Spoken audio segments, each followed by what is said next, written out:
To all who are here this morning, welcome home.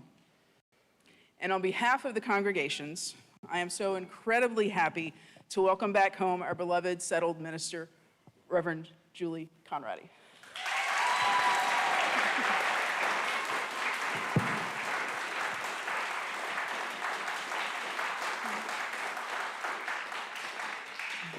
The board got a little preview of the activities and accomplishments of her sabbatical at our meeting this past week, and I know she cannot wait to share with the congregation over the coming weeks. All right, here we go. So 6 months ago, you gave me these to keep safe while you were gone, and it gives me great pleasure to return them to you today.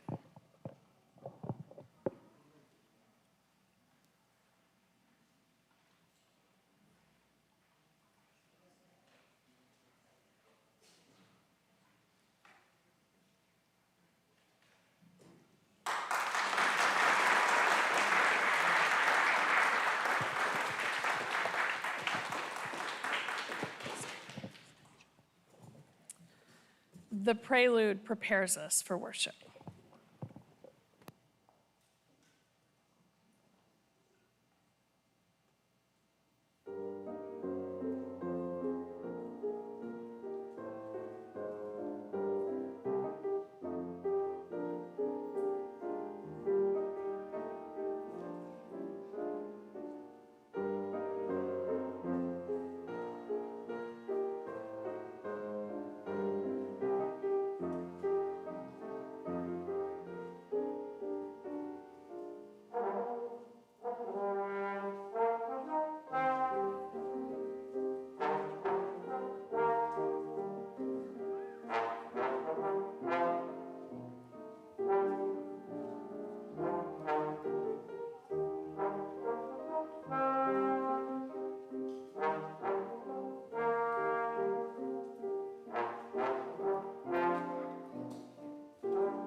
Hello. Okay, please rise and body your spirit for the lighting of the chalice. And Phil, that was really good.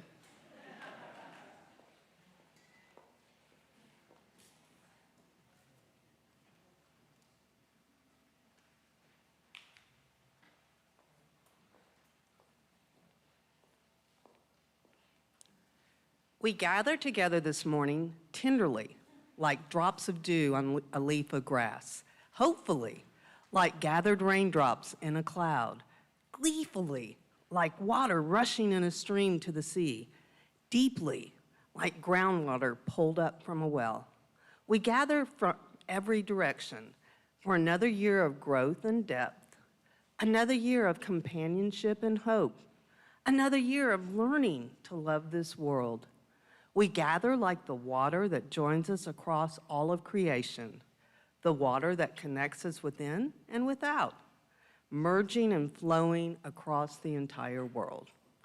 In the spirit of inclusivity and welcome, please greet folks around you, especially if you don't recognize them, and folks online, greet each other in the chat.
All right, here we're going.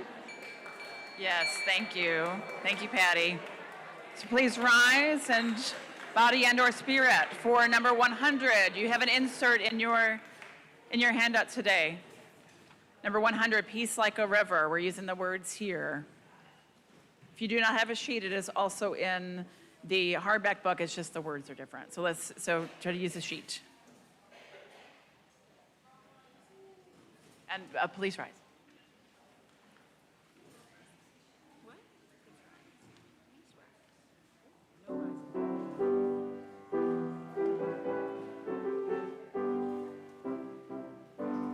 I've got peace like a river. I've got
Good morning. My name is Lilith, and I'm here to do the Justice Minute. Today, we are talking about how we oppose the death penalty. Let me pull up my notes. Give me just a second. Okay, so there's a man named Jeffrey Todd West who's currently on death row. The son of his victim is saying his mother would not have wanted this man murdered by the state, that she would not want revenge in her name. So we are urging people, Project Hope to abolish the death penalty requests that we contact Governor Kay Ivey and ask her to stay the execution of Jeffrey Todd West and remind her of the statement that all life is sacred. So there's some reliable resources on gun violence, and then also Alabama does more executions than any other state per capita, so that is another thing too. And then there's also a vigil on September 25th from 4:30 to 6:30 on the execution of Jeffrey Todd West. And then it's also a different thing. It's Sunday for solar power at Avondale United Methodist Church. So go there after. So thank you.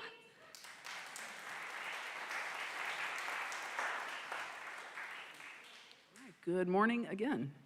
I am Julie Nicholson Morgan, president of the board. Our church is supported by those who call our church home and by those who support the efforts of our church to change our world for the better. If this is your first time with us, please pass the plate. We are just glad you're here. We share our cash plate every Sunday with organizations whose work reflects UU values to care for marginalized persons, advocate for real and systemic change, defend our environment, and promote justice and equity for all. Today, we are sharing our plate with the Alabama Coalition of Immigrant Justice, who works for the rights and dignity of all people by cultivating just policies, encouraging grassroots leadership, building alliances, and amplifying the voices and contributions of immigrants in Alabama. We appreciate your donations, either by placing them in the plate, by mailing your donation to the church, or by using PayPal, Venmo, or Zelle. More information is found in the order of service in the lower right corner. Thank you for your generous support of our church and our Share the Plate recipient. May we give in love and in hope.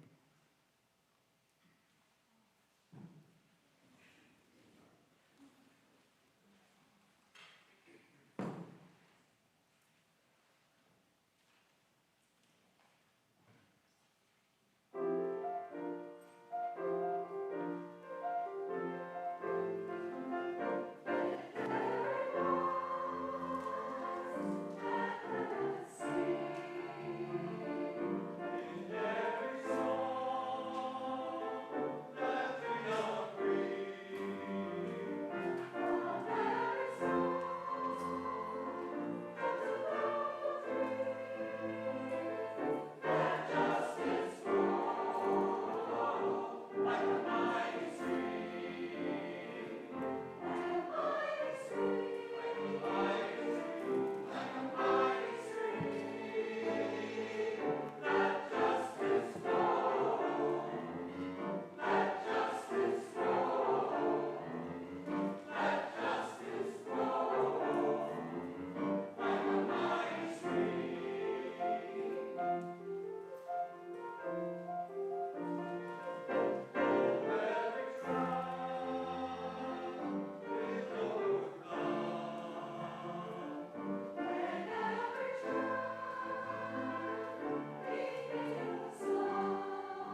Good morning. And thank you, choir. Thank you especially to our volunteer musicians who have been holding down the fort in my absence. Can I hear a round of applause for...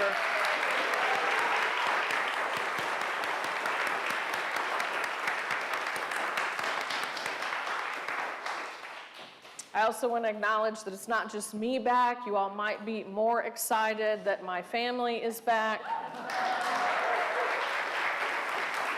You want to come up here with me? They've both grown about 2 feet, so prepare yourselves. I guess they don't want to come up. It's fine. Okay. So I realized as I went through that with Julie Nicholson-Morgan earlier that y'all might be expecting a speech or something. And I assure you it's coming, it's just later in the service. Didn't want to take the whole start of the service to do that. So we'll get there, we'll get there. But I'm glad to be back, and I'm glad to be back with each of you. So welcome home. Today we celebrate water communion, and I especially appreciate that you held off on water communion until I could be back with you. It means a lot to my family to be able to rekindle the waters with you today. Whatever waters you brought with you or are going to symbolize by the water we have up here, we're going to bring them to this common bowl. And remember that we are part of a larger whole. We draw from many wells, from oceans and rivers, from lakes and streams, from the muddy Mississippi to the roaring Rio Grande, from faraway places, from puddles and ponds from our backyards, for many of us just from the faucet this morning. And yet all are refreshing. Each rivulet is cleansing, each capable of nurturing and sustaining life. As people of faith, we draw inspiration from many sources, from earth and sky, poetry and legend, art and music, from conscience and the law written on our own hearts, each satisfying our deep thirst for meaning and the yearning for justice that rolls down like waters in our soul. Our friends at the Unitarian Universalists for Justice in the Middle East have asked for us to include something on our altar this morning. And so you'll see up here when you come, there's a little bitty cup up here to represent the lack of water in Gaza. And I'll tell you in a minute how you can participate in solidarity if you'd like. They want us to remember the genocide of those people, their thirst for water, and their thirst for freedom. And so if you would like to bring forward an empty cup when I invite you forward in a moment, there are empty cups back on that table, and you can place one up here in your own solidarity. So as I call forth the name of various spiritual traditions that also inspire you, I invite you to rise in body or by hand in honor of the religious diversity that supports our Unitarian Universalist faith. There is no place like this in anywhere else in Birmingham, Alabama. And I want to acknowledge that this morning and to remind you of the diversity of thought that you bring here. So I'd like first our Christians to stand or raise your hand.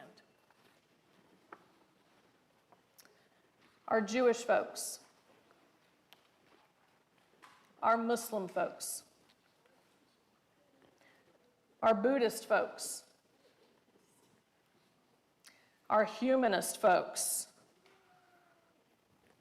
our pagans. Where you at, my pagans? There you go. Coming out of those broom closets. Our theists.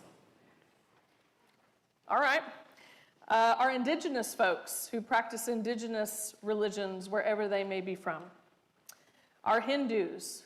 We do have some, they just may not be here this morning. And our Taoists. So we bring our water into our communion to share with one another, just as we pool from all of these various resources, all the wisdom of the ages together. For a droplet of water alone has no color, It remains clear and translucent, almost invisible. But in combination, the many drops together create a brightly varied rainbow, unseen realities made real and present for all to witness. Together, we want to represent the full spectrum of humanity, to make love, justice, and hope visible on all the earth.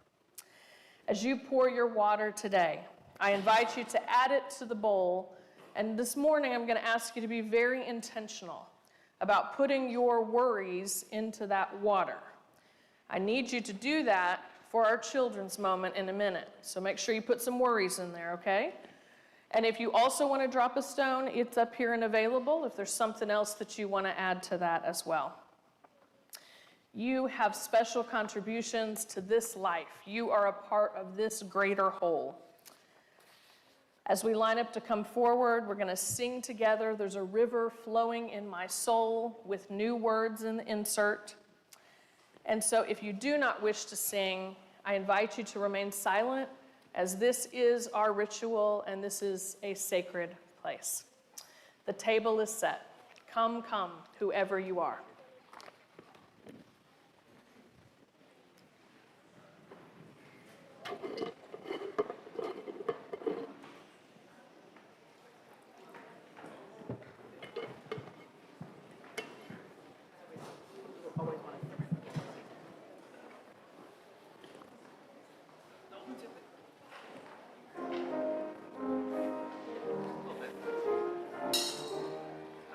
Just a little bit.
To the beginning.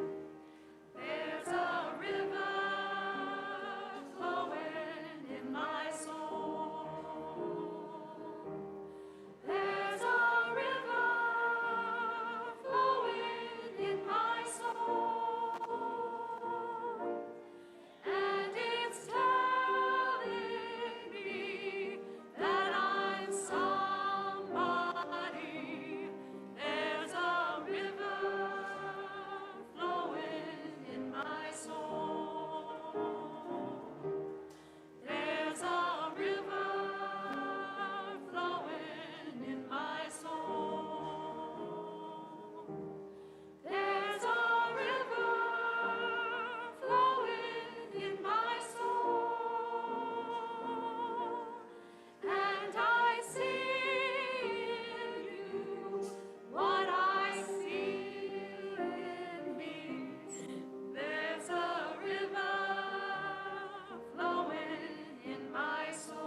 Y'all nearly filled it up.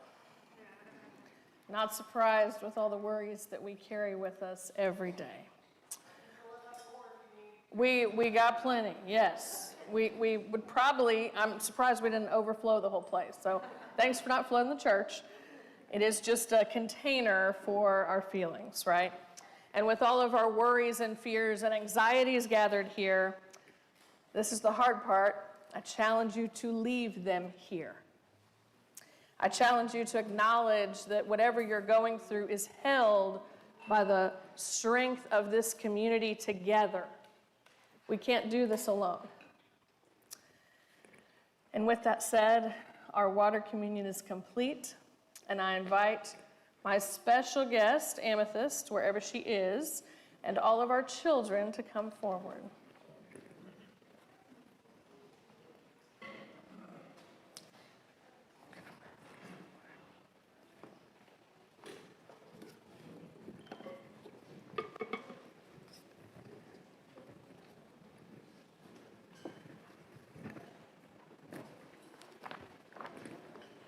Good morning, you all.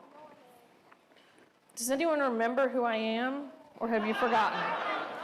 You remember who I am? Yeah, what's my job here? I'm the pastor, I'm the priest, I'm the minister. Some people call me the sky pilot because they just can't handle any of those terms. You know, it's a thing. But one of my jobs is to help you with your worries, okay? So do any of you have some worries this morning that you'd like to share? What are you worried about? Anybody? You're not worried about a thing? Let's see if you can come up with something. I can, which is house burning down. You might worry about things burning down. Yeah, our whole country's kind of doing that. Sage? My math test this week. My math test this week? Well, Sage's math test, I'm not going to take it. Sage, we're thinking of you with the math test. Lily? Going into level 4 for gymnastics. Going into level 4 for gymnastics. You all have some worries. Seb? I have a history project due at like 11:59 tonight, and I still have like several scenes left to animate, and I don't know, like, I was going to ask for an extension on it, but I don't know if I actually got the extension or not. A history project due tonight. That's a lot of stress, right? That's a lot of worry. Scarlett, what about you?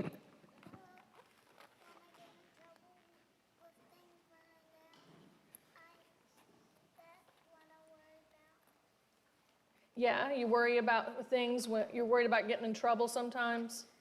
Yeah, me too. Me too. All the time. Anybody else? Wilder, you have one?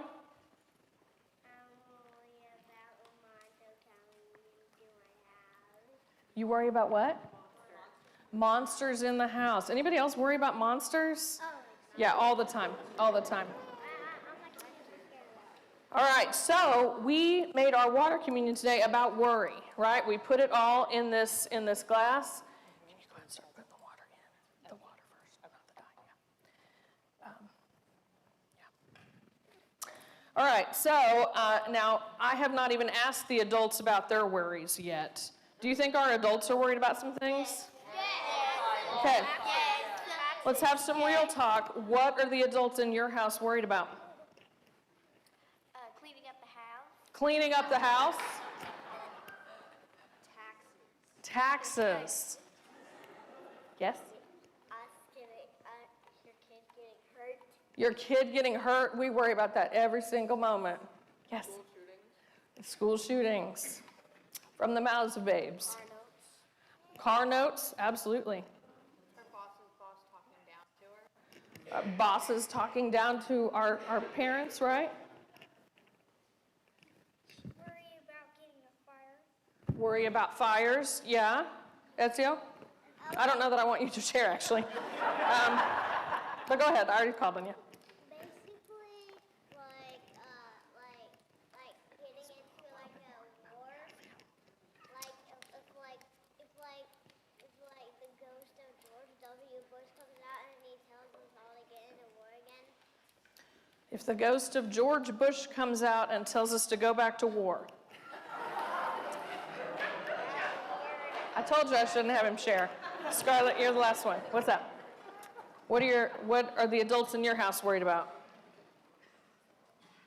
Also film that if there's fires at the monster's house and they're cleaning up and the house on fire from the monster. Absolutely. If there's fires in the monsters' houses. You adults are worried about a lot of things. And I know there's a lot of things that have not been mentioned, but there's a lot going on. Well, like I said, my job is to help us with our worries, right? So we have all of our worries in this container, and my wonderful assistant, Miss Amethyst, helped me put some of those worries in this cup because we're going to do some science. This is, okay, well, you can't share. Okay, so I need somebody to tell me about a joy in your life. Yes?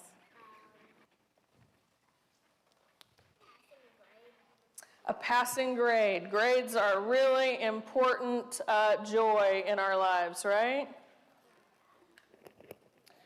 All right, somebody who hasn't spoken yet. Yes, sir? Passing the plate, that is a worry for people on the finance committee and lots of other important people. But yeah, passing those plates. Is that working? All right, others. Yes, ma'am. What's something that makes you joyful, happy?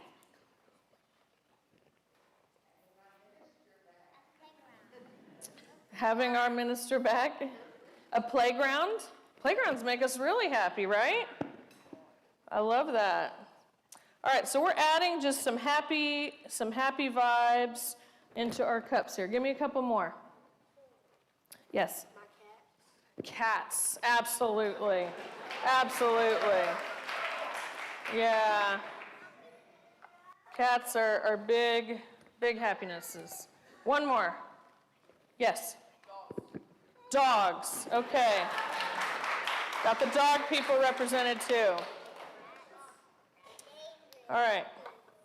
We're going to see if our science experiment works. See if you can line them out a little bit more so we can see them all. Okay. So, now we're talking about science here, right? So did I change the water to something? Oh, I'm sorry. Scarlett, do you have a joy? What is it?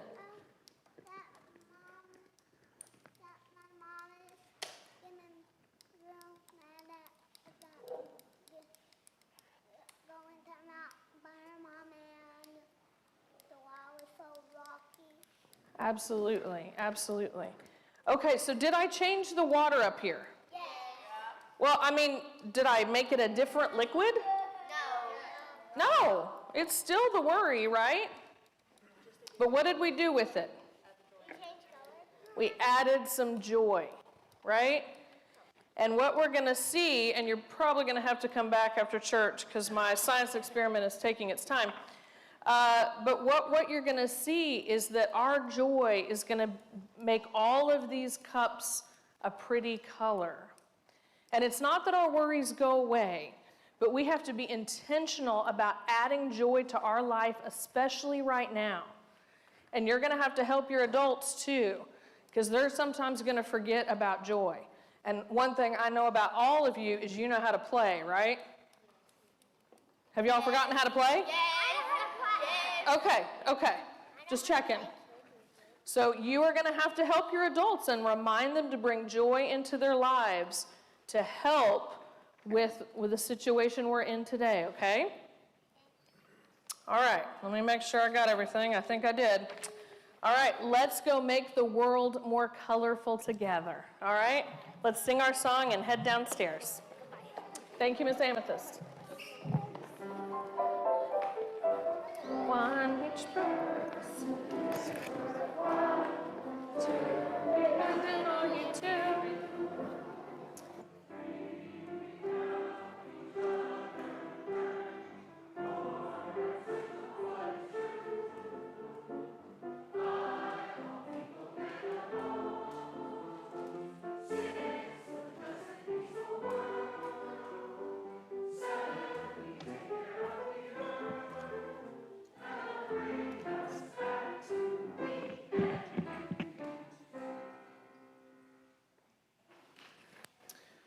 Y'all are going to get to watch this science experiment. You know I couldn't come back and just do things regular. Have to be a little extra sometimes. It feels so great to be home among you. I cannot say that enough.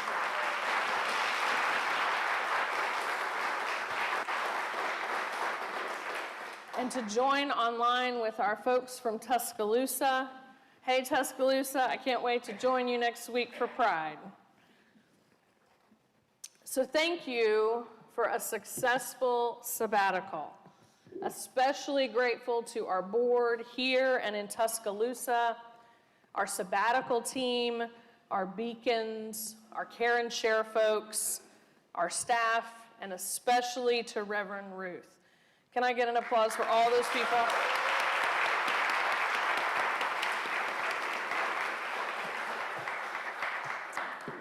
Thank you for your patience, your generosity, and your willingness to let me be gone for a little while. And a special thank you, this is the weirdest part that I did not predict, but there are so many new faces that I have never met.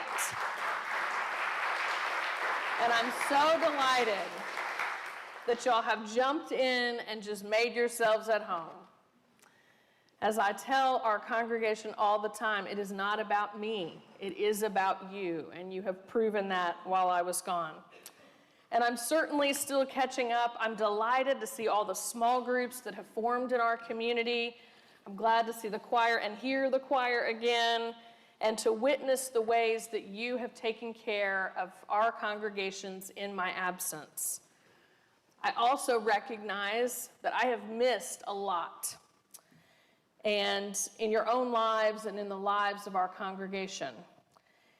So I'm asking you to help me catch up.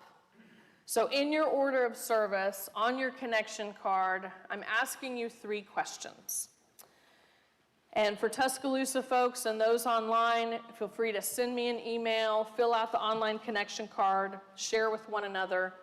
And if you're brand new to the community, what I ask is you look at these questions and think about what you hope this community will be for you. The first question is, in what ways did your congregation support you while I was away?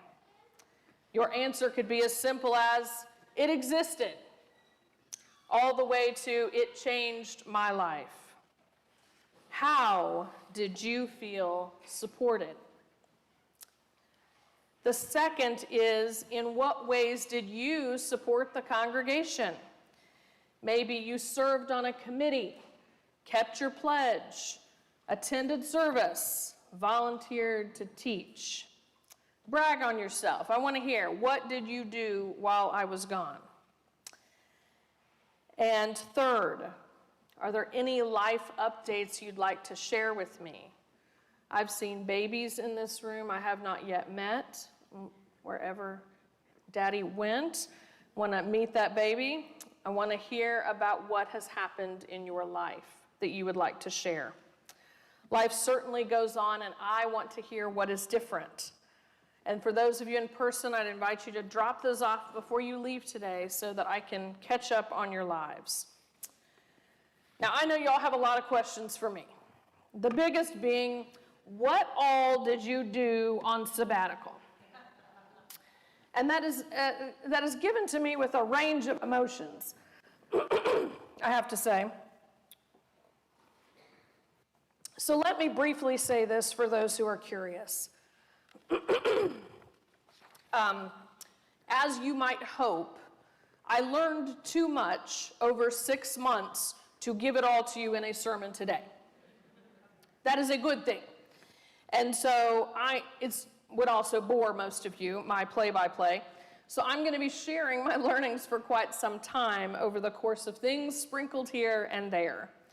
I am also continuing to work on some really large projects, which I began during sabbatical, and which I will reveal as those became public. I will say just a tidbit on one of those, that as part of my research, I got to hold in my hands the telegraph that our founding minister, Reverend Alfred Hobart, sent to the UUA saying the Birmingham church has now met for the first time and they will become a church. I'm getting chills just thinking about it again.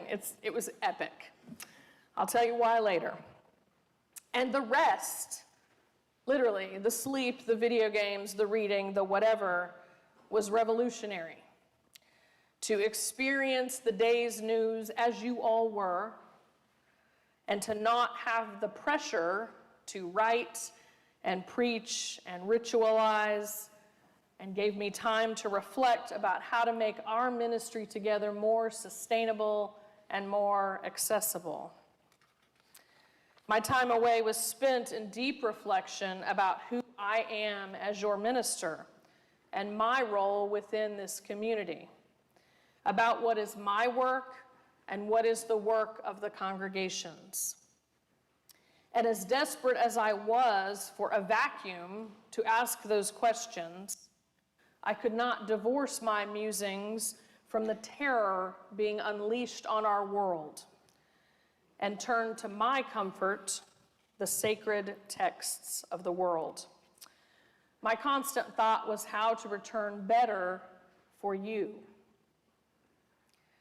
You've also experienced a lot of growth and learning as a beloved community in my absence. You've had an opportunity to think about yourselves as a collective. What did you discover? How did the church run? Who joined the church and why? Who left the church and why? Who stayed and why? What did our churches learn about themselves in my absence and with the fresh expertise Reverend Ruth brought to our communities? Who are we collectively? What do we have to offer that is different than everything else?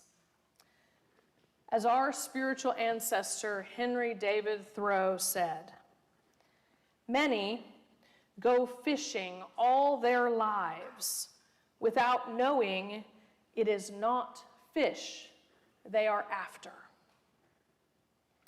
Let us ensure that we know why we are fishing. Reflect and share with one another what you have learned over the last 6 months. Let this be a learning opportunity for us all. We are also a people who honors and remembers our history. And I neglected to mention it earlier, but this particular vase is filled with the water of water communions past. And so our ancestors' water, our water from previous years, is mixed in there as well. We remember our history, even while we watch our history being erased all around us. Dr. King wrote in 1967 in his book, "Where Do We Go From Here? Chaos or Community?" Dr. King wrote this, "Today, our very survival depends on our ability to stay awake, to adjust to new ideas, to remain vigilant, and to face the challenge of change." Our ancestors have faced this challenge before. I have been preaching that to you since last August. We have wisdom from these times. We have hope in their witness and in their wisdom. Our faith tradition is resilient because of our ability to pivot and to grow and to change, and we will find a way to endure. We are also a people centered on love. And yet the news speak and the spin doctors running the country would have folks believe, this is a lot, that we are dangerous. We who have these wild notions that every person should have free agency over their own bodies, which includes medical decisions, choosing what to read, speaking freely outside our workplaces, working for a livable wage and drinking clean water. We who actually listened to that guy who commanded us to love our neighbors as much as we love ourselves. Y'all, if you are going to be a follower of Jesus, he gave you a gift. He took a giant Sharpie and circled several times the second greatest commandment. You cannot hold other Bible verses up to that one unless they fit. He pinned it to the top of the page. So if you're going to quote scripture at someone, and I'm not talking to anyone in the room, make sure you start with those. It's still hard for me to believe that we are so threatening as librarians. Librarians, y'all. Think of the librarians you know. Really threatening people. I mean, just terrifying. Teachers, just so terrifying. Doctors, yeah. And most recently, comedians. Those who think freely, those who are experts in their field. But we are also a resourceful people. We read most of the sacred texts and we honor wisdom from many places. We will find what we need to make it through this time. Verse 8 from the Tao Te Ching says this: "The supreme good is like water, which nourishes all things without trying to. It flows to low places, loathed by all people. Therefore, it is like the Tao." Like most of the world's religions, water is a vital symbol in our faith tradition. Water is life, gives life, sustains life. But unlike other traditions who view water as the ultimate cleanser of sins and impurities, we revere water as one of those things that brings interconnected elements together, connecting us to one another and to the earth. We are all made of water. All living beings need water. Water covers us through the sky and flows underground us. The first sentence of that verse of the Tao is pretty easy to understand. The supreme good is like water, which nourishes all things without trying to. It's the second sentence that really caught me off guard. It flows to low places, loathed by all people. My immediate thought was to consider this low place we are in right now. And that may be one interpretation. But Lao Tzu was speaking to a much more universal, established truth. When water is allowed to flow freely, it runs downhill, underground, into the sewers, into the undesirable places. If we are to be like the water, our job is to recognize the undesirable places in our lives, in our communities, and to help out where we can. By showering those places with attention, we can make a difference, bit by bit, even as the world burns. What undesirable tasks or roles or places in your own life need watering? I did not anticipate this, but my children also needed me a lot more than I anticipated during my sabbatical. We were able to take our first family trip in Ezio's lifetime, where Mommy wasn't taking phone calls or attending a conference alongside the trip or doing sermon research. And I cannot, thank you, it was a big deal. And I can't tell you what it means to have those memories with my kids. So on our trip, we were at the beach enjoying the sun and the sand and the water, along with a beach full of people. A lot of y'all have been to the beach, you know what I'm talking about. And we'd been on the beach for a couple of hours, playing in the water, having a good time. And we saw in the distance there was this giant cloud, as black as the night sky, and observed how it was crawling a little too quickly toward us. Now, my kids will tell you that mommy does not like getting wet. I compromise with showers and with swimming pools. But in general, I like to be dry. But on the beach that day, I was already dressed, right?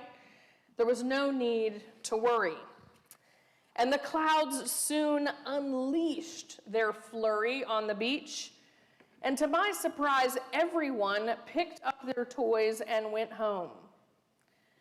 The lifeguards even cleared the water because it was that big of a storm.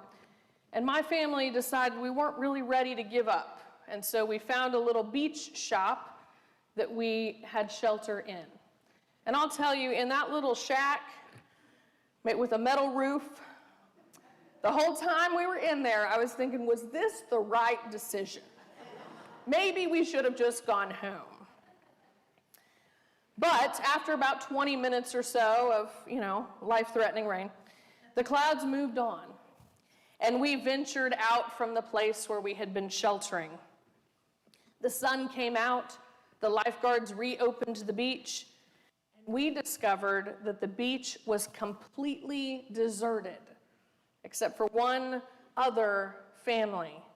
So far down the beach, we could barely see them. It felt like we were on a private beach. And for the next couple of hours, we played and swam on that deserted beach and coexisted with the fish and discovered new things together. And of course, because you can take the minister out of the church, but you can't take the minister out of the person, I'm sitting on the beach thinking of this moment right now. This would be a great illustration for water communion. I'm telling y'all. And so, I say, we are in the midst of a severe thunderstorm. There is a giant, nefarious storm front hanging over our heads, ruining our fun, threatening our lives, interrupting our lives with its loud booms and its streaks of fire. You don't need me to explain it. We don't need to start naming the raindrops. There's enough of it out there. We all feel it. And some of us absolutely want to leave the beach and may leave the beach. It's really tempting. And we have to remember, folks have and will find shelter in our congregations, just as they did the last time the thunderstorm appeared. What we must consider for the next 3 years and 4 months, but no one's counting, is that moment when the storm passes. When the clouds open, the sun shines through, the water evaporates, and we assess the damage. And I know I said that, and y'all are like, what? We have to try. We have to try. And the only thing that matters is that we get through this together. Arm in arm, hand in hand, checking in on our folks who need to shelter, taking care of each other. Imagine that with me now. Imagine a future of hope and possibility, of our civil liberties restored and our civil rights protected, of countries working together to care for the earth, of children with full bellies and a world without war. We must train ourselves to keep lifting our voices, raising our eyes from our shoes, and most importantly, raising our eyes from our phones, and look out into the distance. Our eye doctors would tell us that when you look out into the distance, your eyes soften and it's not as stressful. and it helps your whole mind. The world we want is still possible. It's just a little farther away than it was a few months ago. We will weather this storm together. My sabbatical enabled a step back and a reflection on how best to focus our Sunday time together. And previously, we have focused on stretching and growing and learning, and we will still do some of that. But now is the time for focus and purpose and intention. Now is the time for ensuring that this is a safe place for all who shelter here. Part of that is in our welcome and our friendliness. Part of that is ensuring that our physical spaces are harmonious and open to that heart work for which they are needed. Now is not the time to point out all that is wrong with the world.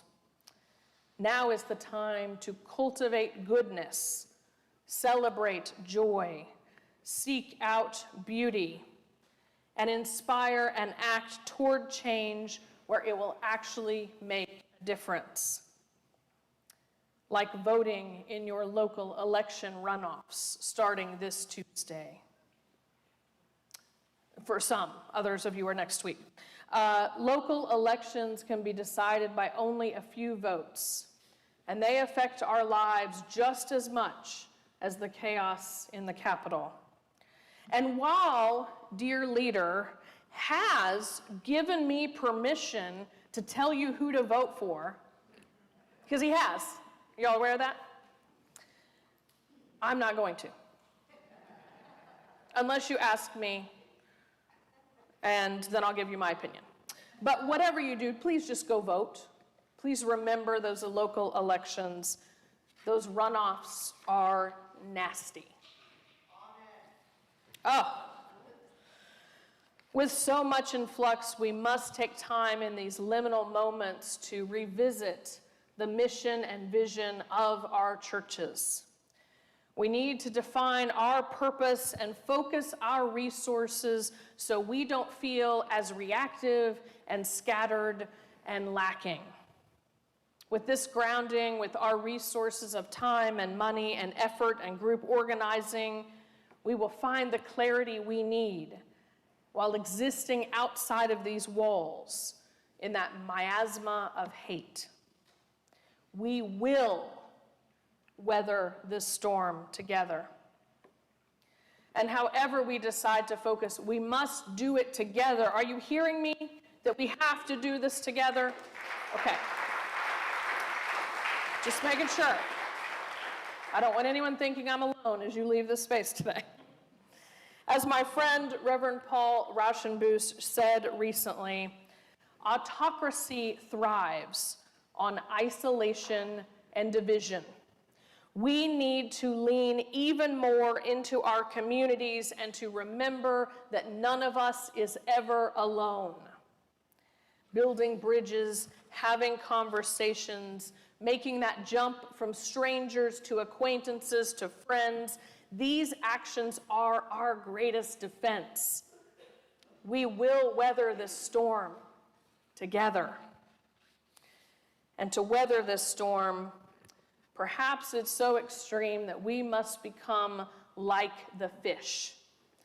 My nephew sent me a video a couple nights ago.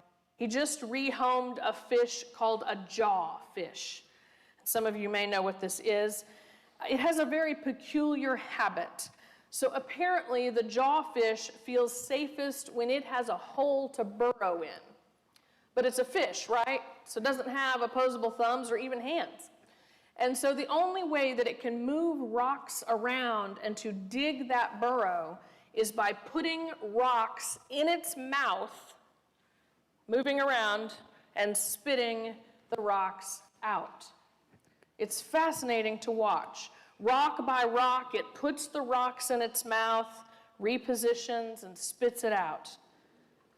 We may feel that discomfort of putting rocks in our mouths for a little bit, but at least we will have safe spaces. Am I right?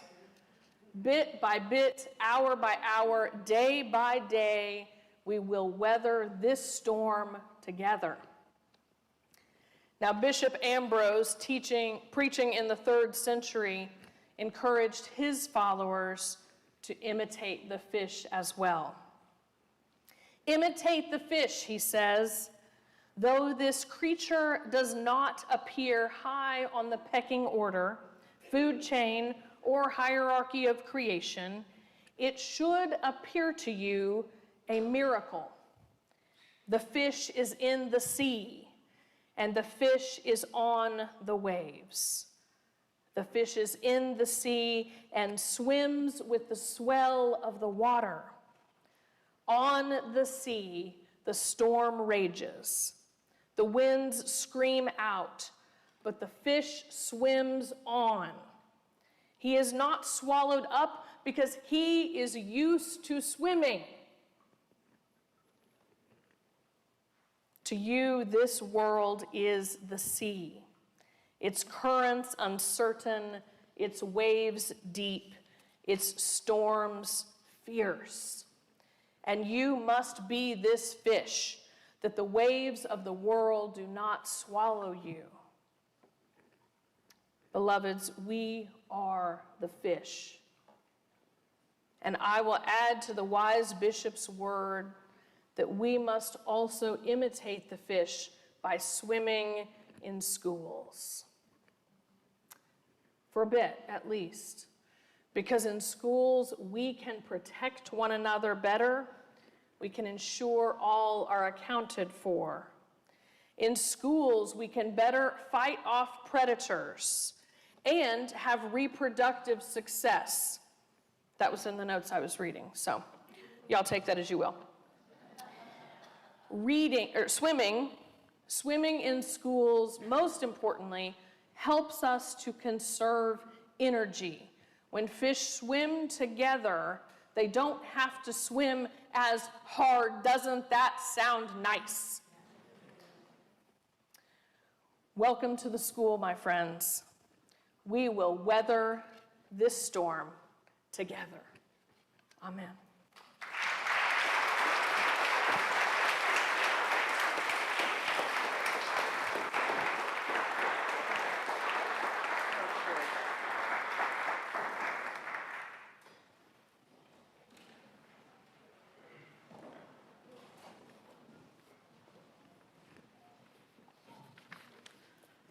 Now we will sing the closing hymn, number 1064, and it's in the softback book called The Blue Boat Home.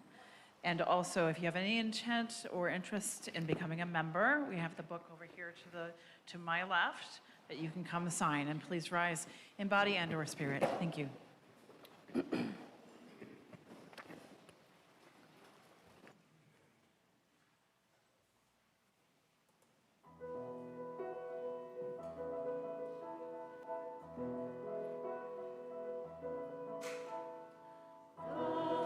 Below me I feel no ocean, standing on these mountains and plains, far away from the rolling ocean, still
Visitors, friends, and members. Am I on again? Okay. Visitors, friends, and members. Please fill out your connection card each week and be sure to look at the boxes at the bottom. There are so many opportunities to connect outside on Sunday mornings. And I actually filled mine out. I think this is the first time. I'm a bad person to stand up here. But the staff does read these every week. This Tuesday, we're welcoming the folks on their civil rights pilgrimage for the Living Legacy Tour. We need greeters to welcome our guests from out of town. Please come to the church about 4:30 to help with the setup. If you have anything we could use for table decor, please talk with Reverend Julie. After the service today, we have a cake. We want to celebrate Reverend Julie and her rock star family, Josh, Stark, and Ezio, being back here with us. When I'm worship associate, we usually go to the Great Wall, and I usually send a bunch of you an email. I can't today, so we'll do it again on October 9th, but feel free to still meet up and go there. Tell Kevin you're from UUCB, and he'll welcome anyone who wants to go today. We also have a couple of special announcements. Lee, you want to?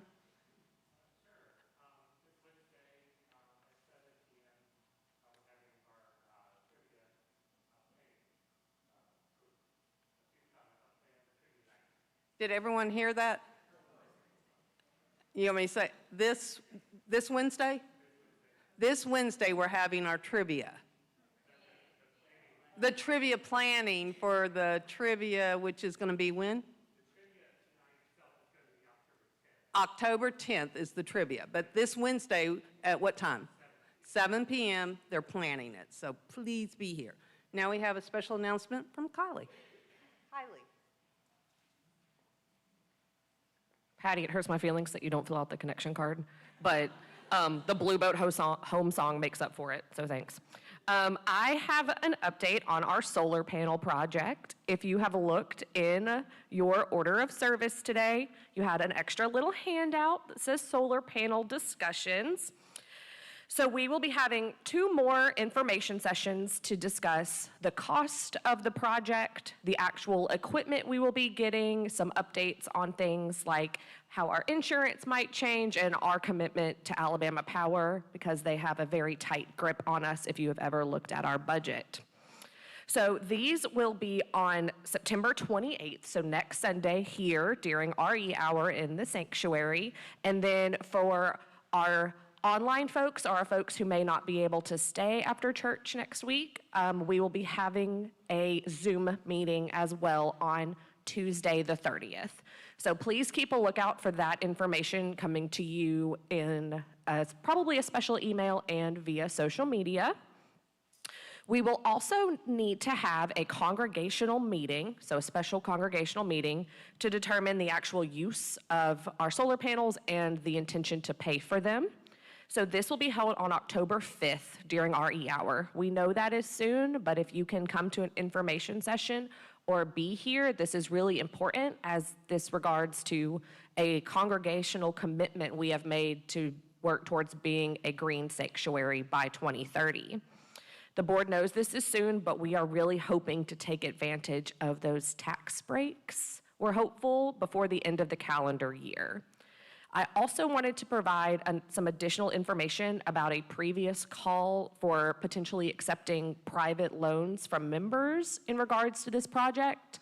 Reverend Julie made sure that we, as the board, knew in our constitution that we're actually not allowed to accept private loans from members. Understandable. I think we were just caught up in excitement. And we also cannot incur debt as a community church per our constitution. So if you have any additional questions in regards to the solar panel project or anything environmentally friendly, please reach out to the board or to our Environmental Justice Task Force. Thank you so much in bearing with us as we hope for some great changes and updates to our church building. Thank you.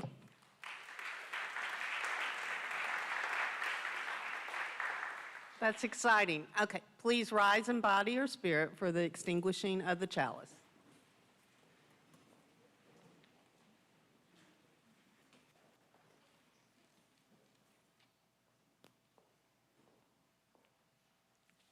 In honor of the legacy of our ancestors, let us carry the flame forward as we extinguish the chalice. It starts with a drop, then a trickle.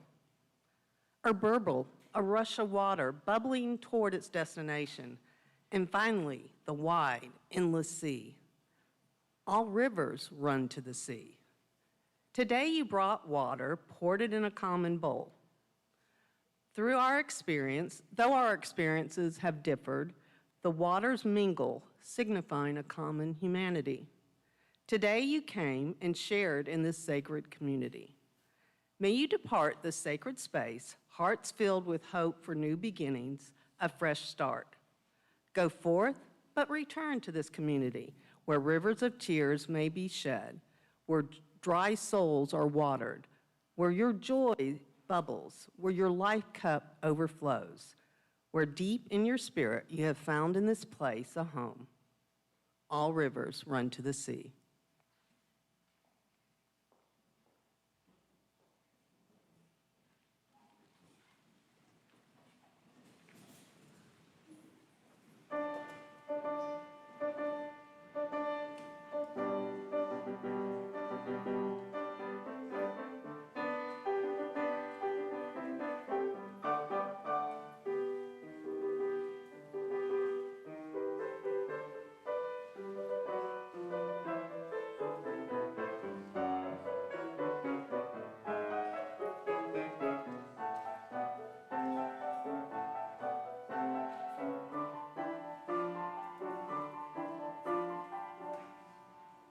That was a lot.